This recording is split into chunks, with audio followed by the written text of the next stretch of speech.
Hello my dear students, welcome to all of you in Ideal Career Point online classes. At first time, good morning everyone who is present here in online classes. Today's our topic is removal of two.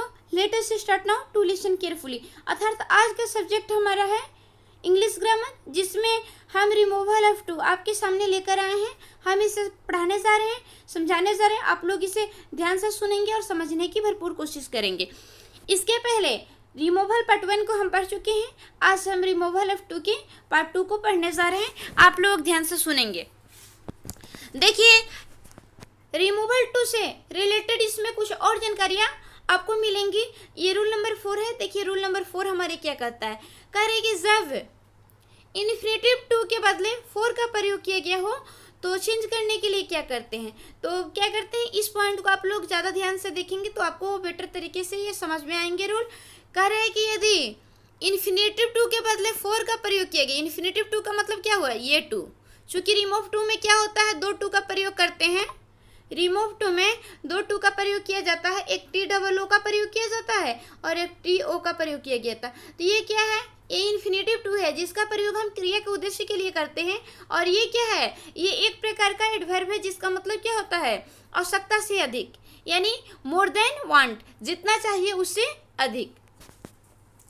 तो यहाँ पे क्या है, थोड़ी सी हमारे सब चीज़ तो वही है, थोड़ी सी यहाँ पे फंक्शन बदल गया है कि सेंटेंस में इस टू की जगह पे 4 दिया हो। ये तो अपने जगह पे 2 का 2 रहेगा ही, एडवर्ब अपनी जगह पे ज्यों का त्यों रहेगा, लेकिन इसके बदले हम क्या करेंगे, 4 का प्रयोग करेंगे। तो फिर कैसे हम उसको रिमूव करेंगे, इस टू को रिमूव करने के लिए क्या करेंगे, सभी नियम का पालन तो करेंगे, लेकिन कैन नॉट और कुड नॉट, यदि सेंटेंस प्रेजेंट में होता है तो उसमें क्या करते हैं, कैन नॉट का प्रयोग करते हैं। यदि सेंटेंस पास्ट में होता है तो उसके बदले कुड नॉट के प्रयोग करते हैं, उसमें कुड नॉट का प्रयोग किया जाता है। बस यहीं पे आपको ध्यान देना है कि जब भी प्रेजेंट में हो तो कैन नॉट लगाएंगे और पास्ट में तो कुडंट लगाएंगे। तो उसके बाद क्या करेंगे, इसके तुरंत बाद हम बी का प्रयोग करते हैं। एग्जाम्पल के माध्यम से आप क्या करेंगे, अच्छे तरीके से समझ जाएंगे। आइए एग्जाम्पल हम देखते हैं और इसे समझने की भरपूर कोशिश करते हैं। देखिए, जिसमें पहला एग्जाम्पल हमारे है, you are too busy for a good worker. You are too busy for a good worker. तो आपको हम बता चुके हैं कि इस टू के बदले हम क्या करते हैं, इस टू को हटाने के लिए इसके जगह पे सो का प्रयोग करते हैं, है ना। तो देखिए, सब्जेक्ट लिखेंगे, उसके बाद वर्ब जो रहता है उसको लिख देंगे। तो सब्जेक्ट हमारा यू है तो यू लिख देंगे, वर्ब हमारा आर है तो आर लिख देंगे। अब इस टू के बदले हमको क्या लिखना है, सो लिखना है, तो हम लिख दिए यू आर सो।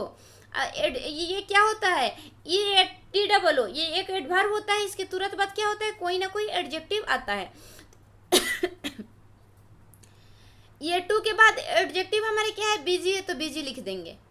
और क्या करते हैं, ये एडजेक्टिव के तुरंत बाद हम डेट का प्रयोग करते हैं, तो डेट का प्रयोग हम कर दिए। इसके बाद क्या करते हैं, सब्जेक्ट के प्रोनाउन का प्रयोग करते हैं। तो सब्जेक्ट हमारे यू है, यू ऑलरेडी प्रोनाउन है तो यू का यू लिख देंगे, क्योंकि यू क्या है, प्रोनाउन है ही। अब देखिए, यहाँ पे आर का प्रयोग किया गया है तो इससे पता लगता है कि दिया गया सेंटेंस किस में है, प्रेजेंट में है। तो इसलिए इसमें क्या करेंगे, कैन नॉट का प्रयोग करेंगे। तो कैन नॉट का प्रयोग हम कर लिए। इसके बाद हमारे रूल के अनुसार क्या है, कैन नॉट या कुड नॉट के बाद बी का प्रयोग करना था, बी का प्रयोग हम कर दिए।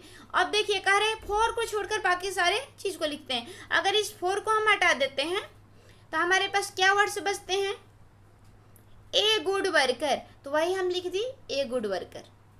आपको समझ में आ गए होंगे। देखिए, कहने का मतलब है कि प्रीवियस वीडियो आप देखिएगा तो ये वीडियो आपको बहुत अच्छे तरीके से समझ में आएंगे। ये रूल को समझने के लिए आपको पहला वीडियो को देखना तो बहुत ज़रूरी है। यदि रिमूवल टू की फर्स्ट वीडियो को आप देख लेंगे तो सेकंड वीडियो आपको अपने आप ही समझ में आ जाएंगे डायरेक्ट। यदि जो लोग इस वीडियो को फर्स्ट बार देख रहे हैं वो प्रीवियस वीडियो यानी रिमूवल टू पार्ट 1 की वीडियो जरूर देखेंगे, ताकि वे रिमूवल टू को बहुत बेस्ट तरीके से समझ पाएंगे। देखिए, इस टू के बदले हमको सो लिखना है। कहने का मतलब है कि इसको कन्वर्ट करने के लिए क्या करते हैं, सबसे पहले सब्जेक्ट लिखते हैं, वर्ब लिखते हैं, इस टू की जगह पे क्या करते हैं, सो को, इस टू को हटाकर उसकी जगह पे सो लिखते हैं। उसके बाद क्या करते हैं, एडजेक्टिव लिखते हैं। एडजेक्टिव के बाद क्या करते हैं, हम डेट का प्रयोग करते हैं। और डेट के बाद क्या करते हैं, सब्जेक्ट के प्रोनाउन का प्रयोग करते हैं। और इसके बाद कैन नॉट या कुड नॉट लगा करके बी लगाते हैं और 4 को छोड़कर बाकी सारे चीज़ को उतार देते हैं। तो शायद आप समझ लिए होंगे। सबसे पहले ये सेंटेंस को बनाने के लिए हम सब्जेक्ट लिखते हैं, उसके बाद वर्ब लिखते हैं, इस टू को हटाकर हम सो लिखते हैं, और ये सो के बाद तुरंत जो एडजेक्टिव हमारा होता है उसे लिखते हैं। और एडजेक्टिव लिखने के तुरंत बाद हम डेट का प्रयोग करते हैं, और डेट के प्रयोग करने के बाद हमारा सब्जेक्ट जो होता है, सब्जेक्ट का प्रोनाउन रूप लिखते हैं। तो सब्जेक्ट का प्रोनाउन जो हमारे रहेगा उसको लिख देंगे, और उसके बाद क्या करते हैं, कैन नॉट या कुड नॉट का प्रयोग करते हैं। देखिए जैसे कि प्रेजेंट में यदि सेंटेंस हो तो कैन नॉट का प्रयोग करते हैं, यदि यही सेंटेंस वाज वेरी यानी पास्ट में हो तो वहाँ पे कुड नॉट का प्रयोग करते हैं। इसके बाद क्या करेंगे, हम बी का प्रयोग करके और फॉर को छोड़ करके जो भी शब्द बचेंगे उसे हम लिख देंगे। उसी प्रकार देखिए हम सेकंड रूल को देखते हैं कि सेकंड, इस रूल के अनुसार सेकंड इसका एग्जांपल जो है इसे कैसे सॉल्व करेंगे। आइए देखिए हम सॉल्व कैसे करते हैं। He is too slow for a runner, देखिए सेंटेंस हमारा है, he is too slow for a runner. देखिए ये फॉर का प्रयोग किसकी जगह पे किया गया है, टू के बदले किया गया है, इन्फिनेटिव टू के जगह पे यहाँ पे फॉर का प्रयोग किया गया है। देखिए तो आप कैसे इसको सॉल्व करेंगे। सबसे पहले हम बोले सब्जेक्ट वर्ब लिखते हैं, तो ही सब्जेक्ट है तो ही लिख देंगे, इज वर्ब है तो इज लिख देंगे। इस टू के बदले हमको क्या लिखना है, सो, तो सो लिख दिए। इसके बाद देखिए ये टू को सो में बदलने के बाद सेंटेंस के एडजेक्टिव को लिख देते हैं। एडजेक्टिव क्या है हमारे यहाँ पे, एडजेक्टिव जो है हमारा स्लो है तो स्लो लिख दिए। ये एडजेक्टिव के तुरंत बाद डेट लिखना है तो डेट लिख दिए। डेट के बाद क्या करते हैं, हम सब्जेक्ट के प्रोनाउन को लिखते हैं। तो ही क्या है, सब्जेक्ट है, ये क्या है, ही ऑलरेडी प्रोनाउन है तो ही का ही लिखेंगे। इसमें कुछ बदलने की आवश्यकता नहीं है, लेकिन यहाँ पे किसी का नाम रहता है, जैसे राम रहता, सीता रहता, तो उसके अनुसार यहाँ पे चेंज होता है सब्जेक्ट का प्रोनाउन। अब देखिए यहाँ पे इज का प्रयोग किया गया तो प्रेजेंट में है तो कैन नॉट का प्रयोग हम कर दिए। कैन नॉट या कुड नॉट का प्रयोग करना है, तो ये प्रेजेंट में सेंटेंस है तो इसलिए यहाँ पे कैन नॉट का प्रयोग कर दिए। अब क्या करना है, कैन नॉट या कुड नॉट के बाद क्या करेंगे, तुरंत बी का प्रयोग करेंगे। तो बी का प्रयोग हम कर दिए आपके रूल के अनुसार। और कह रहे हैं कि फॉर को छोड़ देते हैं, बाकी जो शब्द बचता है उसको लिख देते हैं। तो फॉर को हटा दिए तो हमारे पास क्या वर्ड बच गया, ए रनर, तो ए रनर लिख दिए। जैसे क्या हुआ, he is too slow for a runner, तो क्या हो जाएगा, he is so slow that he can not be a runner. उसी प्रकार से देखिए अगले एग्जाम्पल क्या है, he is too ignorant for a watchman. तो इसको कैसे करेंगे, सब्जेक्ट वर्ब प्लस सो का प्रयोग करेंगे, टू के बदले सो का प्रयोग करेंगे। तो सब्जेक्ट हमारा ही है तो ही लिख दिए, और क्या है वर्ब इसमें इज है तो इज लिख दिए। इस टू के बदले सो लिखना है तो सो भी लिख दिए। और सो के तुरंत बाद क्या करते हैं, एडजेक्टिव का प्रयोग करते हैं। और ये भी याद रखेंगे एडजेक्टिव कब आता है, तो इस टू के टी डबल ओ के तुरंत बाद आने वाला शब्द जो होता है वही हमारा एडजेक्टिव होता है।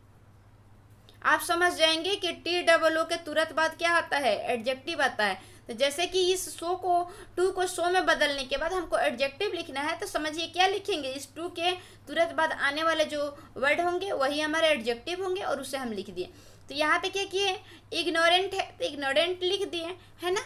उसके बाद क्या करना है, हमको डेट का प्रयोग करना है तो डेट का प्रयोग हम कर दिए। सब्जेक्ट के प्रोनाउन का प्रयोग करना है तो सब्जेक्ट हमारा ही है तो ही लिख दिए ना, ही ऑलरेडी प्रोनाउन है तो इसको बदलने की आवश्यकता नहीं है।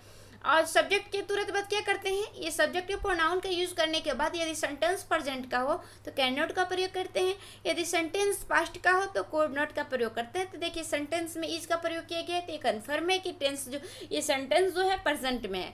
तो यहाँ पे क्या किए, कैन नॉट का प्रयोग कर दिए। अब देखिए कैन नॉट या कुड नॉट के प्रयोग करने के बाद क्या हमारे पास आता है रूल के अनुसार कि फॉर को छोड़कर बाकी शब्द को लिख देते हैं। फॉर को हम हटा देते हैं तो हमारे पास क्या शब्द बचता है, ए वॉचमैन। तो क्या लिख दिए, कैन नॉट या कुड नॉट के बाद बी के प्रयोग करते हैं, उसके बाद फॉर को छोड़कर बाकी सभी वर्ड को लिख देते हैं। तो ये फॉर को हटा दिए तो हमारे पास क्या बचा, ए वॉचमैन, तो ए वॉचमैन लिख दिए। आइए देखिए अब ये नोट क्या है हमारे, इसे भी थोड़ा पढ़ लें कि ये नोट से हमारे कह क्या रहा है। देखिए क्या कह रहा है, कह रहे यदि फॉर के बाद नाउन नहीं हो तो बी का प्रयोग नहीं करते। हाँ देखिए अभी हम आपको ये भी पॉइंट को बताने जा रहे हैं जो कि काफ़ी इम्पोर्टेंट है। कह रहे हैं कि ये फॉर की तुरंत बाद हमेशा नाउन आता है। रिमूवल टू के सेंटेंस में आप देखिएगा कि फॉर को लेकर बहुत बच्चे को कंफ्यूजन होता है क्या होता है कि देखिए रिमूवल टू के सेंटेंस में जो होता है एक टी डबल ओ का प्रयोग होता है, एक टू का जो कि एडवर्ब होता है, एक टी ओ का प्रयोग होता है जो कि इन्फिनेटिव टू होता है जिसका प्रयोग क्रिया के उद्देश्य के लिए किया जाता है। लेकिन ये फॉर भी आता है, कभी कभी ये टू के बदले क्या आता है, फॉर का प्रयोग आ जाता है। और इसमें क्या कन्फ्यूज़न होती है, इसमें ये कन्फ्यूज़न होती है कि इस फॉर के तुरंत बाद क्या आता है, नाउन आता है। इस फॉर के तुरंत बाद नाउन आता है, लेकिन कुछ ऐसे सेंटेंस है जहाँ पे फॉर के तुरंत बाद नाउन नहीं आता है। तो यहीं पे बच्चे ज़्यादा गलती करते हैं कि जो इस रूल को पढ़े हैं वो इसका फ्लो करेंगे, लेकिन सेंटेंस कभी कभी इस पे आ जाते हैं तो बच्चे गलती कर जाते हैं। इस पॉइंट को भी समझना काफ़ी ज़रूरी है। देखिए जहाँ तक कि अभी हम आपको जितना भी सेंटेंस पढ़ाए हैं, इस फॉर के बाद क्या है, नाउन का प्रयोग है। इसमें भी फॉर के बाद क्या है, नाउन का प्रयोग है। इसमें भी क्या है, फॉर के तुरंत बाद ये एक नाउन का प्रयोग किया गया है। तो कह रहा है कि ये फॉर के तुरंत बाद यदि नाउन हो तभी हम इस रूल का फ्लो करते हैं। यदि फॉर के तुरंत बाद नाउन का प्रयोग किया गया हो तभी हम इस रूल का फ्लो करते हैं। यदि फॉर के तुरंत बाद नाउन ना हो, वहाँ पे वर्ब का प्रयोग किया गया हो, तो क्या करते हैं, तो यही सारे नियम का तो पालन वही करेंगे, उसी प्रकार सभी नियम को फॉलो करेंगे। लेकिन आपको यही ध्यान रखना है कि यदि यहाँ पे जैसे कि यहाँ पे फॉर के तुरंत बाद नाउन ना करके यहाँ पे वर्ब आ गया, इस केस में आप क्या कीजिएगा, तो सभी नियम का पालन करेंगे लेकिन कैन नॉट या कुड नॉट के बाद बी का प्रयोग नहीं करेंगे। इसके तुरंत बाद अगर जो वर्ब हो तो बी का प्रयोग नहीं करेंगे। अगर इसके तुरंत बाद नाउन हो तो क्या करेंगे, बी का प्रयोग करेंगे। कब, कैन नॉट या कुड नॉट के बाद। आइए देखिए चलते हैं, अब एक एग्जांपल हमारे सामने है, इसे समझ लेंगे तो आप बहुत अच्छे से इस कंफ्यूजन से दूर हो जाएंगे। जैसे she is too shy to ask for help. देखिए कह रहा है कि she is too shy to ask the help, ask help है ना। तो हेल्प क्या है, हेल्प मीन्स मदद करना होता है, वो क्या है, वर्ब है। और यहाँ पे हमें क्या चाहिए, नाउन चाहिए।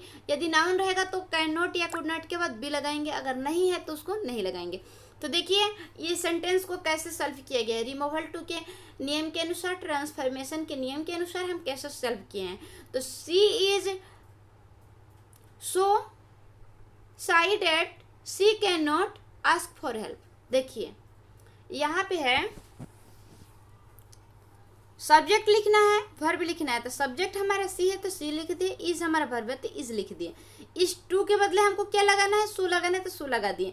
ये सो के तुरंत बाद हम एडजेक्टिव का प्रयोग करते हैं तो एडजेक्टिव जो हमारा है उसे लिख दिए। अब क्या करना है, ये एडजेक्टिव के तुरंत बाद हम डेट का प्रयोग करते हैं तो डेट का प्रयोग हम कर दिए। अब इसके बाद डेट के तुरंत बाद क्या होता है, सब्जेक्ट के प्रोनाउन। तो सब्जेक्ट हमारा सी है तो सी तो क्या है, ऑलरेडी प्रोनाउन है तो सी का सी लिख देंगे। अब इसके बाद सब्जेक्ट के प्रोनाउन के तुरंत बाद हम कैन नॉट या कुड नॉट का प्रयोग करते हैं। तो इसमें इज का प्रयोग किया गया है तो सेंटेंस प्रेजेंट में है तो इसमें कैन नॉट का प्रयोग करेंगे। यदि सेंटेंस पास्ट में हो तो यहाँ पे क्या करेंगे, कुड नॉट का प्रयोग करेंगे। तो यहाँ पे हम क्या किए, कैन नॉट का प्रयोग कर दिए। अब यहाँ पे क्या देखना है कि यहाँ पे फॉर के तुरंत बाद क्या है, वर्ब का प्रयोग। ये क्या है, वर्ब है, वर्ब का प्रयोग किया गया है तो कैन नॉट या कुड नॉट के बाद बी का प्रयोग नहीं करेंगे, तो हम नहीं लगाएंगे। आप कह रहे इस फॉर को हटा दीजिए, जस्ट लाइक मानिए कि हम फॉर को क्या किए, हटा दिए। तो ये फॉर को हटा दिए तो मेरे पास क्या सेंटेंस बचा, तो देखिए आस्क फॉर हेल्प है ना, क्या हुआ, आस्क फॉर हेल्प। तो यहाँ पे क्या हुआ, आस्क फॉर हेल्प है ना।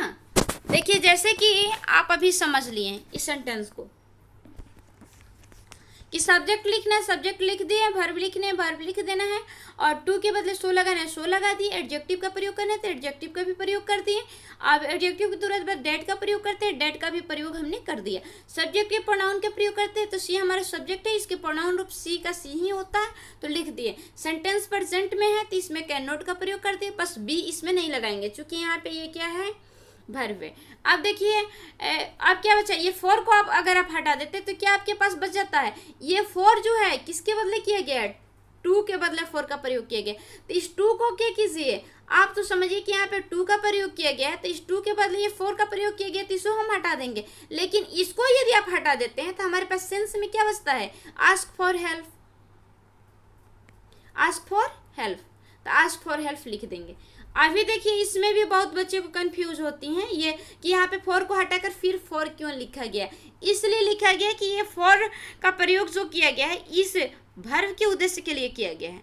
अगर यहाँ पे फॉर नहीं लगाते हैं तो यहाँ पे आपको टू लगाना नेसेसरी हो जाएगा, लेकिन रूल के अनुसार हम टू को नहीं हटाएं, टू को नहीं लगाएंगे। यदि यहाँ पे टू लगाते हैं तो ये हमारे सेंटेंसेस सुटेबल नहीं होंगे, इसीलिए इस टू के बदले हम फॉर का प्रयोग करेंगे। यानी मतलब क्या है, she is too shy to ask for help.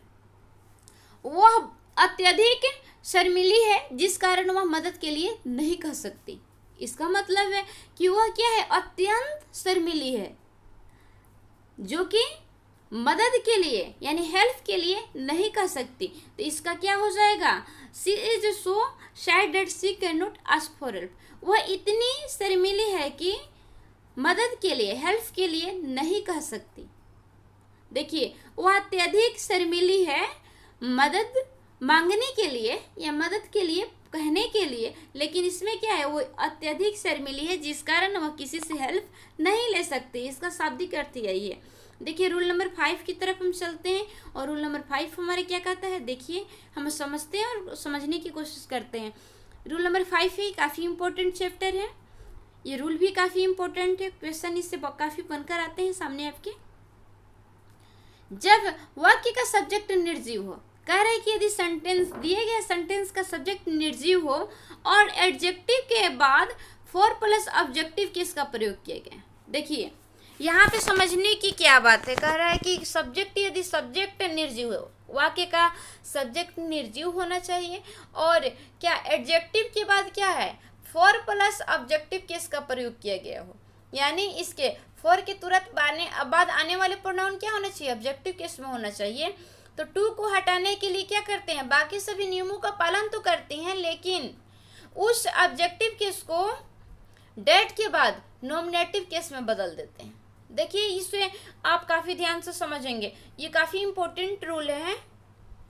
करे कि यदि सेंटेंस का सब्जेक्ट निर्जीव हो और एडजेक्टिव के बाद क्या हो, फॉर प्लस ऑब्जेक्टिव केस हो, तो टू को हटाने के लिए क्या करते हैं, सभी नियम का पालन तो करते हैं, लेकिन क्या ये डेट के बाद नॉमिनेटिव केस में बदल देते हैं। यानी ऑब्जेक्टिव केस जो होते हैं वो नॉमिनेटिव केस में बदल जाते हैं। देखिए इस एग्जांपल से हम और बेटर तरीके से समझ लेते हैं। जैसे देखिए आपके सामने एग्जांपल है, the sun is too hot for us to go out. देखिए यहाँ पे क्या है, फॉर की तुरंत बाद ऑब्जेक्टिव केस का प्रयोग किया गया है। यहाँ पे क्या है, ये हमारा एडजेक्टिव है, ये क्या है हमारा एडजेक्टिव है, और इसके बाद क्या है, फॉर का प्रयोग किया गया है, और उसके बाद ये हमारा अस क्या है, ऑब्जेक्टिव केस है, अस हमारा ऑब्जेक्टिव केस है।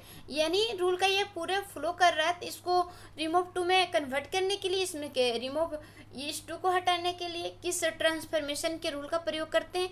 तभी अभी तो हम बताए हैं कि सभी नियम का तो पालन करते हैं, लेकिन डेट के बाद ये ऑब्जेक्टिव केस जो होता है वो सब्जेक्टिव केस में बदल जाता है, यानी नॉमिनेटिव केस में बदल जाता है। देखिए अब इस सेंटेंस को हम सॉल्व कर लेते हैं। जैसे देखिए, sun is too hot for us to go out, sun is too hot for us to go out, तो क्या हो जाएंगे, subject plus verb plus so का प्रयोग करते हैं, इस टू के बदले सो का प्रयोग करते हैं। तो क्या है, द सन है तो द सन लिख दिए, वर्ब हमारे इज है तो इज लिख दिए, द सन लिख दिए, इस टू को हटाकर सो लिखते हैं तो सो भी लिख दिए। और इसके बाद क्या करेंगे, एडजेक्टिव का प्रयोग करेंगे। हमारा दिए गए सेंटेंस में एडजेक्टिव क्या है, तो एडजेक्टिव हमारा हॉट है तो हॉट लिख दिए। हॉट के तुरंत बाद क्या करते हैं, हम डेट का प्रयोग करते हैं, तो डेट का प्रयोग हम कर दिए। अब क्या कर रहे हैं, डेट के बाद जो क्या करते हैं कि सब्जेक्टिव प्रोनाउन को लिखते हैं। तो देखिए यहाँ पे सब्जेक्ट हमारा निर्जीव है, लेकिन इस सब्जेक्ट के प्रोनाउन के रूप में हम इसका प्रयोग नहीं करेंगे। क्या करेंगे, फॉर के तुरंत बाद आने वाले ऑब्जेक्टिव केस को सब्जेक्टिव केस में यानी नॉमिनेटिव केस में बदल देते हैं। तो फॉर के बाद क्या है, अस क्या है, ऑब्जेक्टिव रूप है, लेकिन ये ऑब्जेक्टिव रूप जो अस है इसका सब्जेक्टिव रूप क्या होता है, वी होता है। यानी वी का ऑब्जेक्टिव रूप क्या होता है, अस होता है। यानी ये क्या है, ये समझिए कि ऑब्जेक्टिव केस है तो ये नॉमिनेटिव केस या सब्जेक्टिव केस है। नॉमिनेटिव केस को हम सब्जेक्टिव केस भी करते हैं, इसीलिए आप कंफ्यूज नहीं हुए, क्योंकि नॉमिनेटिव केस को ही सब्जेक्टिव केस कहते हैं। तो देखिए डेट के बाद क्या करना है, जो हमारा केस रहेगा ऑब्जेक्टिव केस को सब्जेक्टिव केस में बदल देते हैं। तो ये अस है तो वी कर दिए। अब देखिए इसके बाद क्या करते हैं, कैन नॉट या कुड नॉट का प्रयोग करते हैं। तो कैन नॉट हमारा है तो कैन नॉट लिख दिए, कैन नॉट है तो कैन नॉट लिख दिए। इसके बाद क्या है, कह रहा है कि इस टू को छोड़कर बाकी सारे चीज को लिख देते हैं। इस टू को हम हटा देते हैं तो हमारे पास क्या बचता है, गो आउट, यानी sun is so hot that we can not go out. इसी प्रकार से देखिए हमारा सेकंड एग्जाम्पल भी है। सेकंड एग्जाम्पल क्या कह रहे हैं, कह रहे हैं कि the tree was too high for me to climb, है ना। कह रहे हैं कि यहाँ पर भी ये भी क्या है, सब्जेक्ट निर्जीव है। अब फॉर के बाद ये क्या है, ऑब्जेक्टिव केस का प्रयोग किया गया है। तो इसको भी बदलने के लिए, कन्वर्ट करने के लिए उसी ट्रांसफॉर्मेशन के रूल का प्रयोग करेंगे। तो क्या हो जाएगा, subject plus verb plus so का प्रयोग करेंगे। तो क्या हो जाएगा, द ट्री वाज सो। इसके बाद एडजेक्टिव का प्रयोग करते हैं। एडजेक्टिव हमारा हाई है तो हाई लिख दिए। इसके बाद एडजेक्टिव के तुरंत बाद डेट का प्रयोग करते हैं, तो डेट का प्रयोग हम कर दिए। तो क्या हो गया, the tree was so high that, हो गया ना। इसके बाद क्या करना है, फॉर के तुरंत बाद आने वाले ऑब्जेक्टिव केस को सब्जेक्टिव केस यानी नॉमिनेटिव केस में बदलते हैं। तो मी क्या है, ये ऑब्जेक्टिव रूप है, और मी किसका ऑब्जेक्ट होता है, आई का होता है। तो यहाँ पे क्या लिख देंगे, हम आई लिख देंगे। देखिए सेंटेंस में वर्ब को ध्यान से देखेंगे तो वर्ब क्या है, वाज है, यानी दिए गए सेंटेंस किस में है, पास्ट में। तो इसके लिए क्या करेंगे, कुड नॉट का प्रयोग करेंगे। तो हम क्या किए, कुड नॉट लगा दिए। उसके बाद इस टू को हटा करके जो शब्द बचेगा उसको लिख देते, जो बचा उसको हम लिख दिए। उम्मीद करते हैं आपको भी ये रूल समझ में आ गए होंगे। आगे बढ़ते हैं अगले रूल की तरफ। आप लोग ध्यान से सुनेंगे और समझने की कोशिश करेंगे। रिमूवल 2 आपको बहुत बेस्ट तरीके से समझ में आ जाएंगे। देखिए रूल नंबर 6 हमारा है, ये क्या कहता है, करे वर्ब के बाद टू मस्ट का प्रयोग किया गया हो तो टू को हटाने के लिए टू की जगह वेरी या मोर देन का प्रयोग होगा। देखिए कह रहे हैं कि कभी कभी सेंटेंस ऐसे आते हैं कि सेंटेंस में केवल एक ही टू का प्रयोग किया गया रहता है, जैसे TOO इसी का प्रयोग किया गया हो, और वर्ब के बाद क्या हो, मस्ट का प्रयोग किया गया है, यानी सेंटेंस में केवल एक ही टू का प्रयोग हो और वर्ब से पहले क्या हो, हाँ देखिए कह रहे सेंटेंस में केवल यही टू का प्रयोग हो और वर्ब हो, जैसे सब्जेक्ट प्लस वर्ब प्लस ये टू हो TOO, इसके बाद मच हो। इस टू के तुरंत बाद मच का प्रयोग किया गया हो तो उसको बदलने के लिए क्या करते हैं, तो बस यही इस टू को हटाने के लिए हम उसकी जगह पे क्या करेंगे, वेरी या मोर देन का प्रयोग करेंगे। जैसे Ramesh Yeats too much, Ramesh it's too much, तो क्या हो जाएगा, रमेश इट्स वेरी मच, या फिर क्या हो जाएगा, रमेश इट्स टू मच या रमेश इट्स मोर देन, है ना। दोनों में से कोई एक का प्रयोग आप कर सकते हैं। जैसे देखिए आई एट टू मच, आई एट टू मच, तो क्या हो जाएगा, आई एट मोर देन इनफ, है ना, मोर देन इनफ। या फिर कैसे लिख सकते हैं, आई एट वेरी मच, ये भी कर सकते हैं। देखिए रूल नंबर हमारा 7 क्या कहता है, 7 नंबर रूल को आप देखेंगे और समझने की कोशिश करेंगे। जब वाक्य में टू के बाद, देखिए कह रहे कि यदि सेंटेंस में, कोई भी सेंटेंस में इस टू के बाद यानी इस एडवर्ब के बाद क्या किया गया हो, प्लीजेंट प्लस एडजेक्टिव का प्रयोग किया गया हो और इन्फिनेटिव के पहले नॉट टू का प्रयोग किया गया हो, तो कैन नॉट और कुड नॉट के बदले विल या वुड का प्रयोग करते हैं। देखिए ये सेंटेंस को जो भी हम ये सेंटेंस से तो क्लियर हो जाएंगे, लेकिन ये रूल क्या कर रहे हैं, इस रूल को पहले जब तक आप रूल नहीं समझेंगे तब तक आप किसी भी सेंटेंस को आप नहीं सॉल्व कर पाएंगे। इसीलिए रूल को सबसे पहले समझना जरूरी है।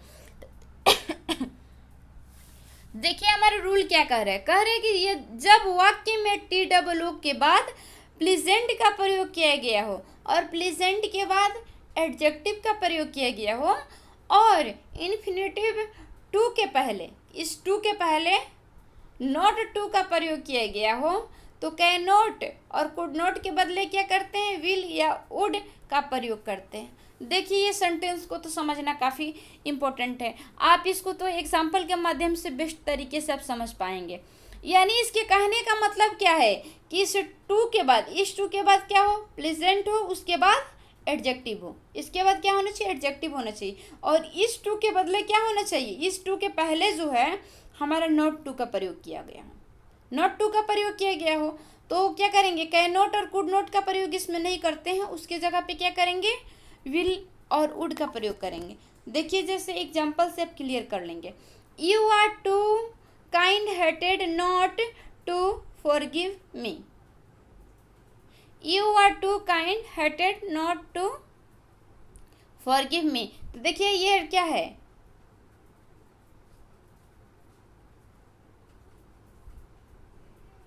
देखिए यहाँ पे काइंड का प्रयोग किया गया है, यानी प्लीज हो या काइंड हो, है ना। प्लीज और काइंडली वाले सेंटेंस को आप देखेंगे, लेकिन इस सेंटेंस में काइंड का प्रयोग किया गया है, प्लीज का प्रयोग नहीं किया। लेकिन प्लीज या काइंडली कोई भी सेंटेंस में आ सकते हैं। तो यहाँ पे काइंड है तो काइंड वाले को ही पढ़ ले, प्लीज वाले सेंटेंस मिलेंगे तो उसे भी आप इसी प्रकार सॉल्व करेंगे। जैसे you are so kind hearted that you will forgive me. देखिए ये क्या, इसमें कैन नॉट और कुड नॉट को नहीं लिखेंगे, उसके बदले हम विल का प्रयोग करेंगे।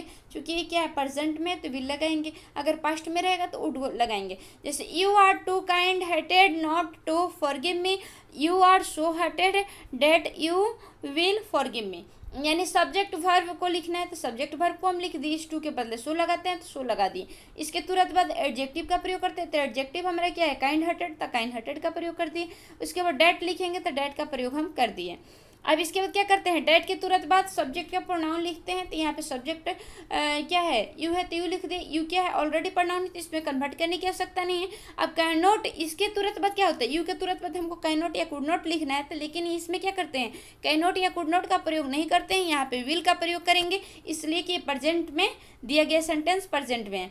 अगर यही पास्ट रहता तो यहाँ पे वुड का प्रयोग करते हैं। अब देखिए इसको हम छोड़ देते हैं, अब नॉट टू को छोड़ देते हैं, क्या बचता है, फॉरगिव मी, तो फॉरगिव मी लिख दिए। आपको ये रूल समझ में आ जाएंगे। इसके बाद से देखिए रूल नंबर 8 है, और रूल नंबर 8 हमारा क्या करे, कह रहे कि जब वाक्य में टू के बाद एडवर्ब ऑफ मैनर का प्रयोग किया गया हो तो टू को हटाने के लिए टू की जगह वेरी का प्रयोग करते हैं। यानी एडवर्ब का ऑफ मैनर का प्रयोग किया गया, कहने का मतलब कि किसी के क्या, एडवर्ब ऑफ मैनर का मतलब है उसके काम करने के क्या तरीके हैं, किस प्रकार स्लो करता है, कि फास्ट करता है, कि बहुत तेजी से करता है, ये एडवर्ब ऑफ मैनर हुआ। तो देखिए एडवर्ब ऑफ कह रहे हैं कि टू के बाद एडवर्ब ऑफ मैनर का प्रयोग किया गया हो तो टू को हटाने के लिए उसकी जगह पे क्या करते हैं, वेरी का प्रयोग करते हैं। देखिए जैसे सी स्पीक्स टू स्लोली, यानी वो क्या करती है, बहुत धीरे धीरे, अत्यधिक धीरे धीरे बोलती है। क्या हो जाएगा, she speaks very slowly, she speaks very slowly, वो अत्यधिक धीरे बोलती है, वो बहुत धीरे बोलती है ना। देखिए ये रिमूवल टू पार्ट 2 है, इसे आप समझ लिए होंगे। देखिए ये रिमूवल टू काफ़ी इम्पोर्टेंट चैप्टर है। आज का क्लास हमारा यहीं पे ख़त्म होता है, फिर मिलेंगे हम आपको अगले क्लास में अगले वीडियो के साथ। तब तक के लिए बाय बाय। आपसे मेरी रिक्वेस्ट है कि यदि वीडियो पसंद आए तो आप लाइक करें, इस चैनल आइडियल कैरियर पॉइंट, इस चैनल को आप सब्सक्राइब करें और वीडियो को अधिक से अधिक दोस्तों के बीच शेयर करें ताकि ये वीडियो प्रत्येक लोगों के पास जा सके और सभी लोग इसका भरपूर लाभ उठा सकें। Thanks for watching video. Be happy, be positive.